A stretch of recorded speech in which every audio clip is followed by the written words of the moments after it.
My name is Frieders van der Weyden. I work as a professor at the Academic Center for Dentistry in Amsterdam, in the Department of Periodontology.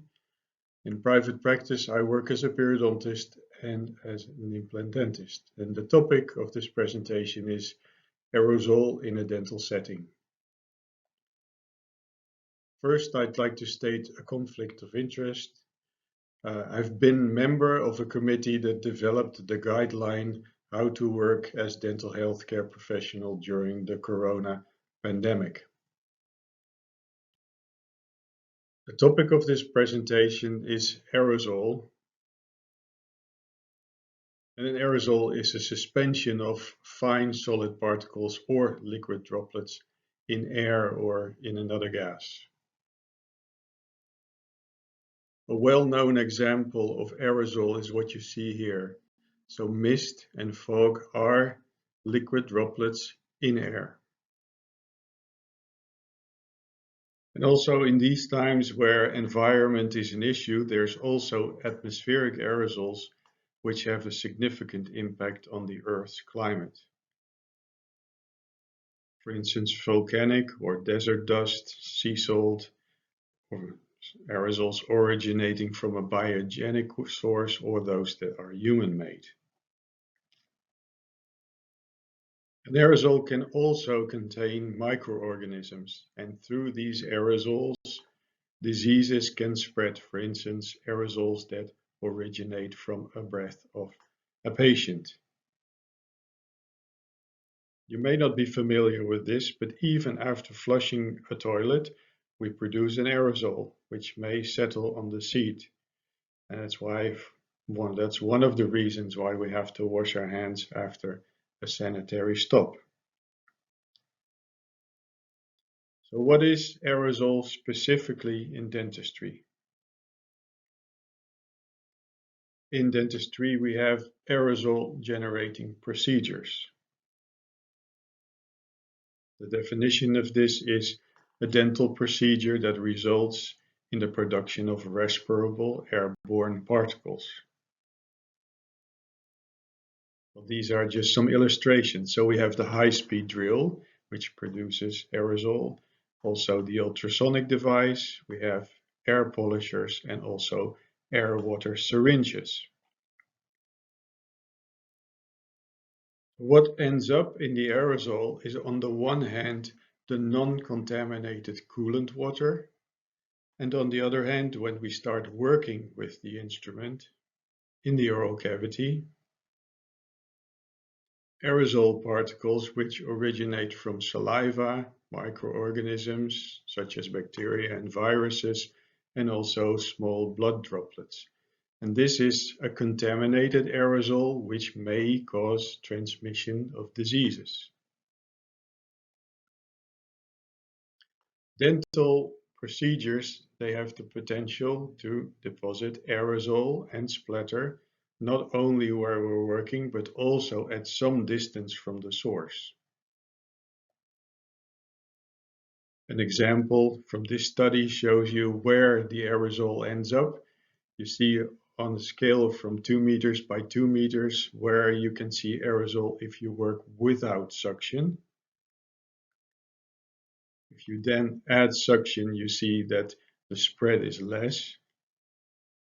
And if to this suction you also add working with an assistant, the spread is even less, but still you see that droplets are and aerosol is found at some distance from where we're working. Another illustration shows you that most of the aerosol which is found in the environment is from the procedure itself. Some are added by the patient or the dental healthcare provider, and some even by the environment. The maximum contamination in this study was found on the protective goggles of the patient, which shows you that most stays where we're working, but as we've seen from the other study, you may end up 2 meters away from the patient's head. The particle size has an effect on how deep down the aerosol ends up into the respiratory system and may impact on how infectious transmission of disease components may be. So an aerosol with small droplets, 2.5 to 5 microns, are what we call respirable aerosol. They reach deep down into the lungs, into the bronchioles. An aerosol which contains 10 to 15 micron particles is what we call a thoracic aerosol, and it can reach into the trachea towards the lungs. There's also the inhalable aerosol, which mainly stays in the mouth or the throat or end up in the nose, which has particle sizes of 100 to 200 microns. And particles which are more than 200 microns is what we call droplets. They may splash into the mucous membranes, for instance, in the eyes of the dental healthcare provider if he doesn't wear his protective glasses. So aerosols less than 5 microns have the greatest penetration into the respiratory system. And this illustration summarizes what we've just seen, where you see that the bigger particles, they stay on the outside, whereas the smaller ones, up to 5 microns, end up deep down into the lungs. During dental procedures, a range of particle and droplet sizes is produced. Most particles have a range of 1 to 10 microns, and they have been detected in the spray of the instruments that we use every day. My first conscious encounter with aerosol was when I wrote this book on ultrasonics. This is that I realized that as dentists we have these aerosol generating procedures. And as stated in this nice review by Stephen Harrell, ultrasonic scalars have been most extensively studied. Studies go back to the old days, and here you see a setup where culture discs are placed at a certain distance from the patient and an aerosol generating procedure is performed. In this nice review by the group of Damien Walmsley, they looked at hazards which are associated with ultrasonic scalars, and they came to the conclusion that in the aerosol there may be a transmission of pathogenic microorganisms, concluding that this aerosol may be hazardous to the health of the dental healthcare provider. This is a more recent review from 2021, where they summarized the literature with respect to aerosol and dental periodontal procedures. This picture depicts the different studies that were included in relation to the surfaces that were evaluated, and as you can tell, most studies were related to the ultrasonic device. Well, based on their systematic review, they state that ultrasonic scaling, air polishing, and prophylactic procedures can generate an aerosol, splatter, and droplets, of which the highest level was found around the patient. And therefore, they suggest that appropriate personal protective equipment is necessary with specific attention to what we inhale, respiratory, and then also facial and body protection.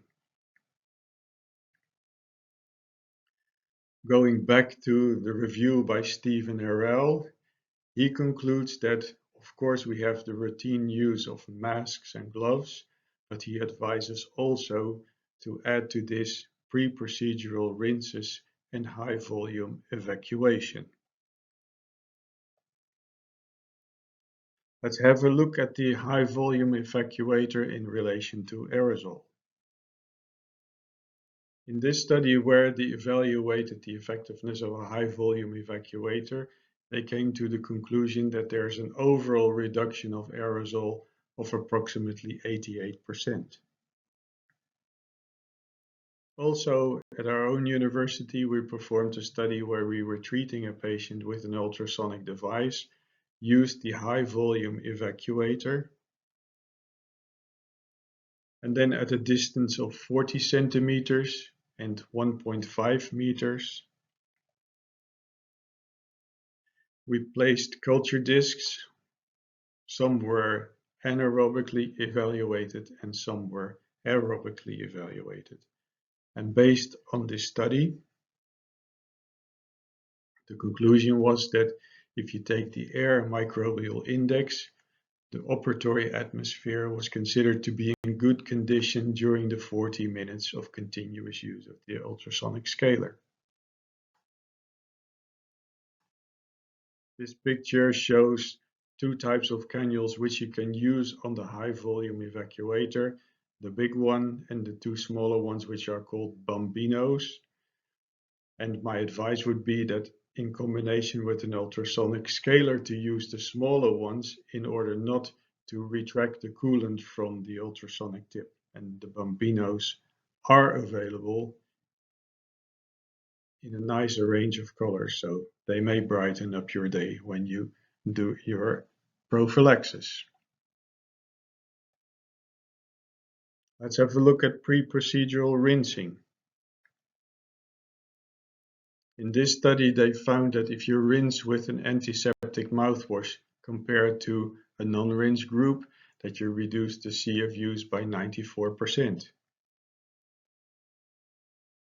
Another study where they rinsed with chlorhexidine, they found a 97% reduction during the 60 minutes that subgingival debridement was performed.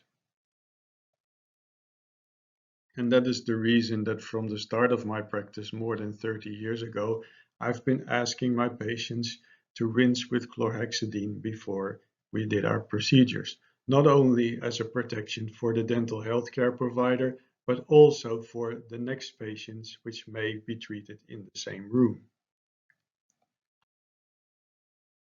The study looked at pre-procedural rinsing and high volume evacuation separately and concluded that they're both useful, but they also state that if you combine the two, that it's even more efficient. So I just showed you a study with chlorhexidine, but there's other studies that have shown that cetylpyridinium chloride also has an effect on the number of microorganisms which are in the aerosol when you do your ultrasonic scaling. My second conscious encounter with aerosols in dentistry came with the COVID-19 pandemic.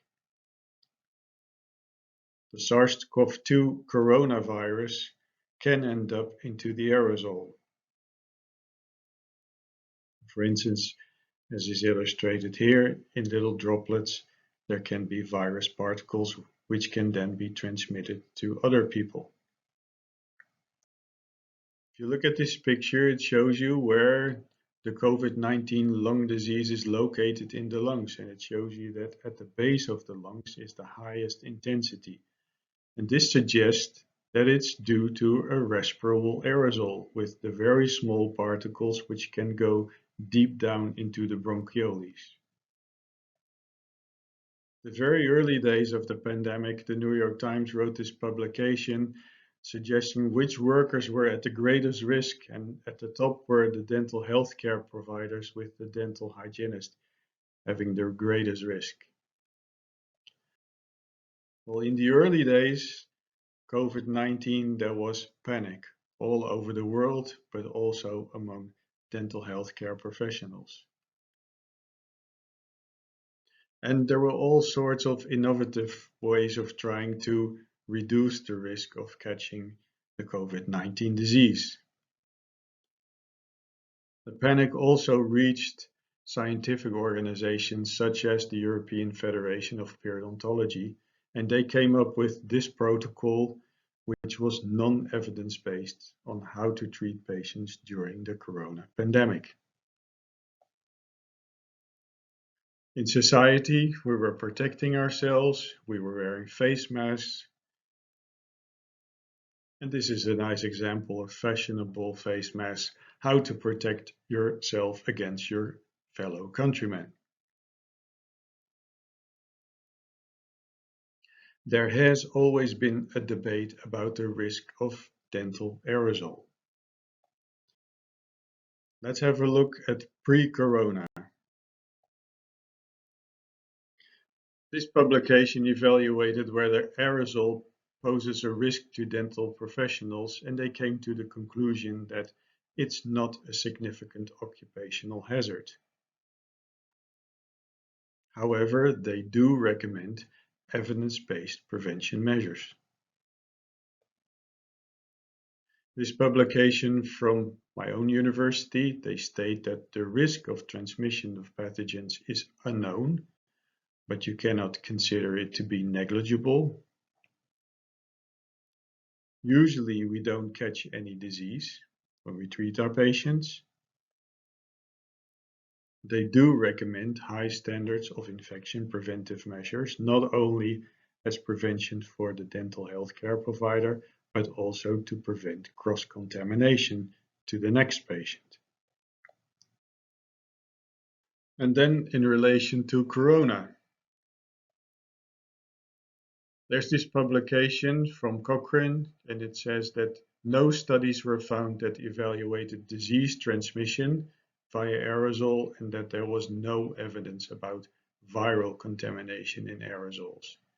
And as most Cochrane reviews end, also this review, they suggest that more studies are needed in order to provide an answer to the question that was there. Well, if we consider risk is a summary of various parameters. For instance, the source,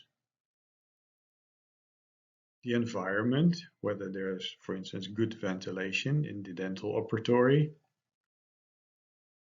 There's the dental healthcare worker, whether there's sufficient personal protective equipment. If you take all these parameters, it summarizes into the exposure risk. So let's have a look at the source. So the source being the patient that is treated. In this study, they looked at 160 non-symptomatic patients, so patients without any corona COVID-19 symptoms. They had 127 asymptomatic patients, 18 pre-symptomatic patients, and 15 post-symptomatic patients. And they evaluated whether there was SARS-CoV-2 virus in the saliva of these patients. So for the asymptomatic, it was 23%, pre-symptomatic 28%, and post-symptomatic it was 60%.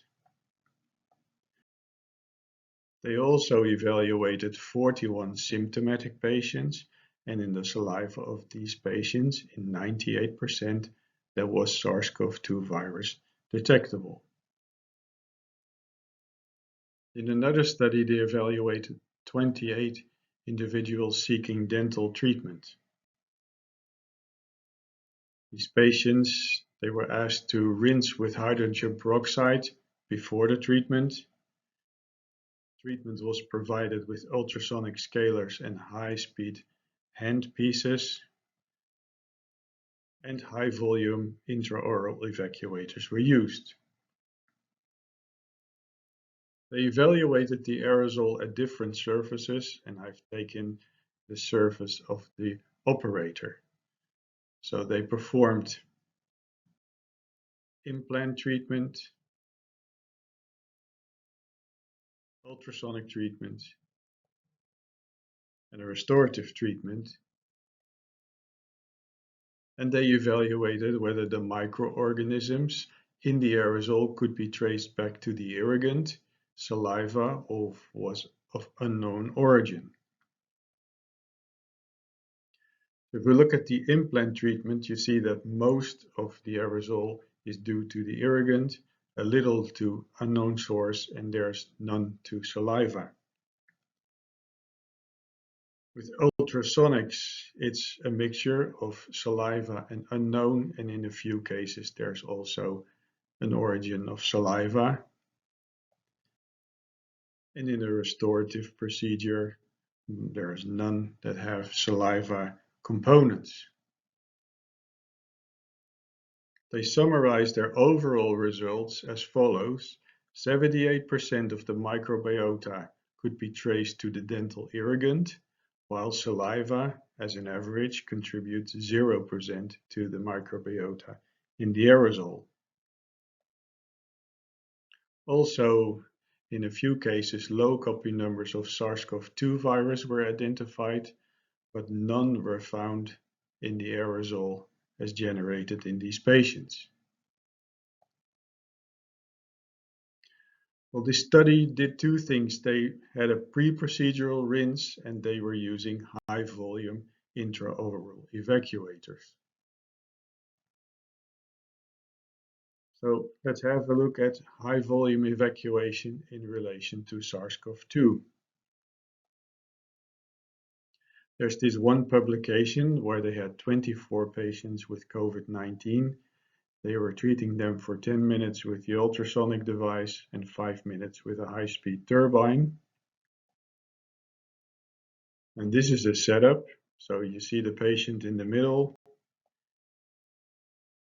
and at these distances, the content of the aerosol was evaluated. 12 of the 24 patients were treated with medium volume suction, and 12 were treated with high volume suction.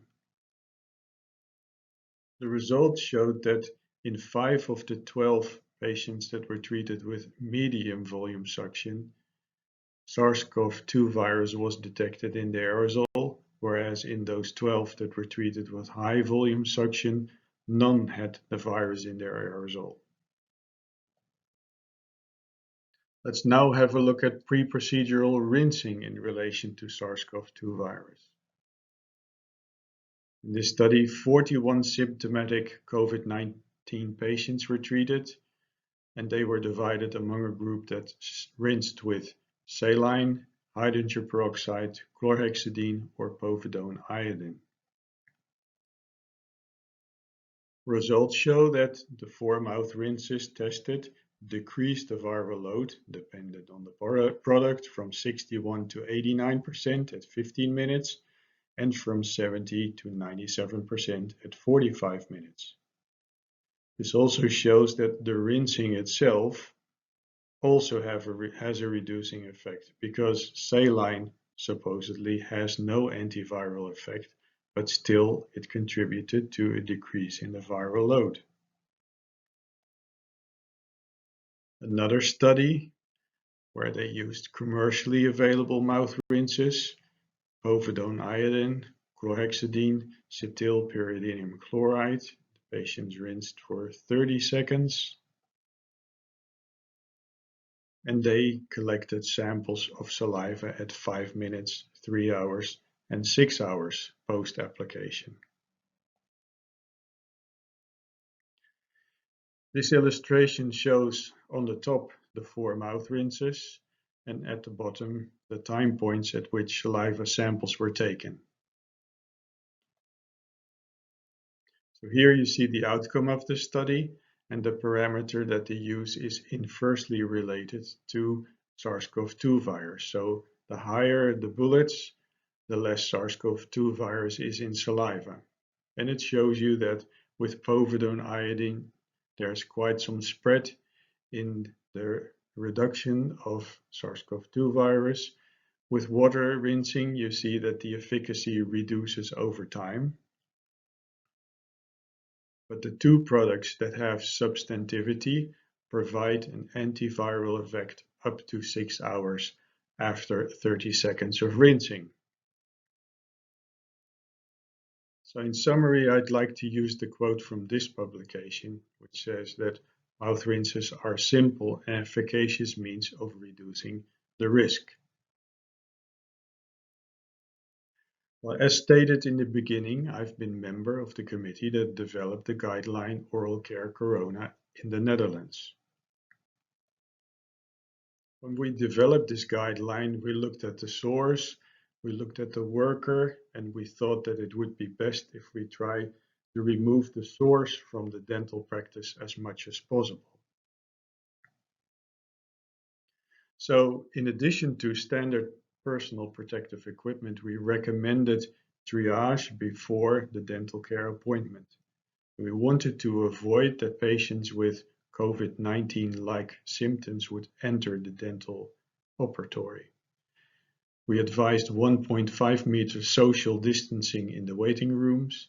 We advised the dental care professionals to wear a proper face mask, being at least type 2R, and the R stands for splatter resistant. And we advised to consider pre-procedural antiviral rinses. At the time we developed this guideline, there was very little information about which products would be efficacious with respect to reducing SARS-CoV-2 virus. There was this one publication which suggested that hydrogen peroxide was one of the most effective products against the coronavirus. So based on this, we suggested hydrogen peroxide, and probably not only we, but the whole world did this. But if you look at the publication, the title, it did not deal with mouth rinsing, it dealt with how to clean a surface which may be infected by the SARS-CoV-2 virus. What we know about hydrogen peroxide, that it has an instant effect when you rinse with it, but it does lack substantivity, such as we know from chlorhexidine and cetylpyridinium chloride. So later on you see that other mouth rinses are suggested, and we changed the guideline based on new publication that emerged. We were given the opportunity to analyze the data from 2 million tests which were provided to us by a Dutch governmental institution. The tests were conducted between June 2020 up to February 2021. That is the time when vaccination started in the Netherlands. And the results are from patients that came for a test because they had COVID-19-like symptoms. So the results of these tests could be divided in oral healthcare workers in general, and a non-close contact occupation reference group, for instance, office workers. And here you see the results of these tests, the positive test of those that presented with COVID-19-like symptoms. It was 9.2% for the oral healthcare workers, 9.5% for the healthcare workers in general, and 9.3% for the non-close contact occupation reference group, with an overall of 9.4%. Based on these data, we concluded that it supports the assumption that if you work according to the standard hygiene guideline and you supplement it with the guideline Oral Care Corona, it's adequately safe. There does not seem to be an increased risk of disease transmission for dental healthcare providers. I'd like to finish with some food for thought. I went to PubMed and I entered COVID-19 and SARS-CoV-2 as a search term, and it resulted in 288,623 publications. If you then add aerosol, you end up with 3,963 papers. If you add dental aerosol, you end up with 457 papers. And if you finally add a filter clinical trial randomized control trial, which would be a study in relation to dental aerosol and SARS-CoV-2, we end up with 6 publications. This suggests that 451 papers are probably reviews or opinion papers, and only 6 true studies have been performed. Well, considering that dentistry is a multi-billion business, the dental offices were closed for weeks and maybe months, It's surprising that so few studies have been performed in relation to the risk that we have as dental healthcare professionals. And maybe we were overcautious and we forgot that we have been working in an aerosol environment all our careers, and that the use of high volume evacuation and personal protective equipment does protect the dentist and the staff and the patients. And in this paper, they suggest if this were not the case, wouldn't be already ample evidence for the contrary. Well, I'd like to summarize this presentation with the following. Dental aerosol generating procedures, they do create an aerosol which can contain microorganisms and viruses. And through these aerosols, which can be respirable aerosols, diseases can spread. Personal protective equipment is a first step in protecting the dental healthcare provider. And high volume evacuation and pre-procedural rinsing can lower the risk of disease transmission and cross-contamination. And with this, I'd like to end this presentation. I thank you for your attention, and I'd be happy to answer any questions.